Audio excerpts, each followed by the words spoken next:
অসাধারণ ছিল। আসলে এটা তো একটা মিলন না, যেমন ঈদে হয় তেমনি আমাদের এই ভোট কেন্দ্রেও সেম। সকল শিল্পীদের সাথে দেখা হয়, সবাই আমাদের আপন, যাকেই ভোট দিব সেই ভাই বন্ধু। সো এখানে আসলে সবাই আমাদের। ভোট দিতে গিয়ে কোনো দ্বিধাদ্বন্দ্বে পড়তে হয়েছে কিনা, যেহেতু সবাই পরিচিত? অ্যাকচুয়ালি এটা একটু হয়, কারণ দুইটা প্যানেল যখন দাঁড়ানো হয় তখন মনে করুন এখানে সবাই আমার সহকর্মী। একজন আমার খুবই ক্লোজ ফ্রেন্ড, একজন হয়তো আমার বড় ভাই। এখন আমি কাকে দিব, একে দিব না ওকে দিব? এই যে একটা দ্বিধাদ্বন্দ্ব, এই জিনিসটা ছাড়া আর কোনো প্রবলেম আসলে হয় না। ভোট দেওয়ার সময় এই প্রবলেমটাই হয় যে কাকে দিব। সবার সাথেই তো ভালো সম্পর্ক। ভোট দিতে গিয়ে তো প্যানেল পরিস্থিতিটা হয়েছে, মানে কারা কারা দাঁড়িয়েছে, কি মনে হয়েছে আসলে যারা দাঁড়িয়েছে তারা যোগ্য কিনা এবং তারা আসলে শিল্পীদের স্বার্থে কাজ করতে পারবে কিনা? হ্যাঁ, যারা দাঁড়িয়েছে সবাই যোগ্য। এখন কথা হচ্ছে কাজ কতটুকু করবে।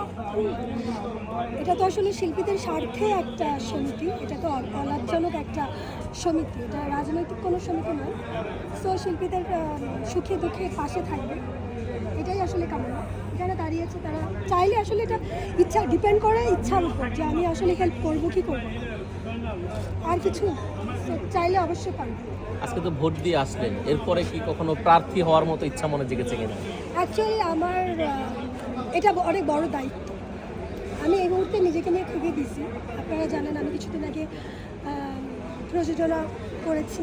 সো আমার নেক্সট ফিল্ম আমার প্রতিষ্ঠান থেকে আবারও আসবে, এটা প্রিপারেশন হচ্ছে, অ্যাকশন ফিল্ম। সো আমি নিজেকে সময় দিব না, আমি শিল্পীদের সময় দিব, এটা তো একটা রেসপন্সিবিলিটি নিলেই হয়ে যায়। দায়িত্ব আমি নিলাম, এটাই শেষ না, দায়িত্বটা নিভাতে হয়। সো এই যে দায়িত্বটা আমি গ্রহণ করব, এটা আমি আসলে পালন করতে পারবো কি না, এটাও তো বড় ব্যাপার। সো আমি এই মুহূর্তে নির্বাচন নিয়ে ভাবছি না, আমি এই মুহূর্তে শুধু কাজ নিয়ে ভাবছি। কাজ হোক, এটা দেখা যাবে আরও অনেক পরে। আপনি তো ইন্ডিয়াতেও কাজ করেছেন, সিনেমা করেছেন, সেটা কি খবর? ওটা এখনও চলমান আছে, এই তো শেষ হয়ে যেত, বাট ইন্ডিয়া বাংলাদেশ প্রবলেমের জন্য মাঝে অনেক ইস্যু হয়েছে, আপনারা সবাই জানেন। 2 বছর ধরেই ইস্যুটা তো এখনও সলভ হয়নি। ভিসা কিছুদিন আগেই 28 তারিখেই ওপেন করেছে। সো এই প্রবলেমগুলোর জন্য একটু অফ আছে, হয়ে যাবে কিছুদিন পর, প্রবলেম সলভ হয়ে যাবে, তখন পুরো কাজই শেষ। আপনার নিজের প্রযোজনা প্রতিষ্ঠান থেকে কাজ করছেন, আগেও একটা কাজ করেছিলেন। আসলে মানে আসলে অনেকেই বলে সিনেমা থেকে আসলে ব্যবসা সফল মানে হওয়া সম্ভব না, মানে ব্যবসা হয় না, তারপরও প্রযোজনা করছেন আসলে কেন? একটা বিষয় দেখেন, এটা একটা ভালোবাসার জায়গা। উনি কি বের হবে? না, না। ভাই এখনই দিলেন স্টার্টটা, কাজ করতেছিলাম। এটা একটা ভালোবাসার জায়গা। তো প্রচুর ভালোবাসা যাদের আছে তারাই কিন্তু এখানে লগ্নি করবে।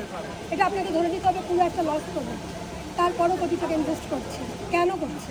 এই জায়গা থেকে ভালোবাসা যারা, তারাই করছে। সো আমার প্রতিটা চিন্তাধারাই শিল্প।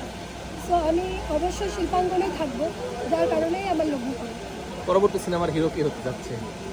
এখনও আমি ওটা লঞ্চ করিনি, তার কারণ আমি একটা পুরনো হিরো থাকবে, নোন ফেস, এবং আননোন ফেস একটা থাকবে, একেবারেই নতুন। আমি নতুন মুখ খুঁজছি, কিছুদিনের মধ্যেই ওটার ঘোষণা আসবে। আর খুব ফাইট জানতে হবে, নাচ এবং অল এভরিথিংটা পারদর্শী এমন কাউকে নিব আমি চিন্তা করছি। তো আমি এটার জন্য কিছুদিনের মধ্যে ঘোষণা দিব। সবাই তো মেগাস্টার সাথে কাজ করতে চায়, মেগাস্টারকে নিয়ে কাজ করতে চায়, আপনি সেই জায়গা থেকে নতুন কেন করছেন? দেখুন, মেগা স্টার তো সে তো অলরেডি হয়ে গেছে, তার কাজের দরকার নেই। তার প্রতিভা দেখানোর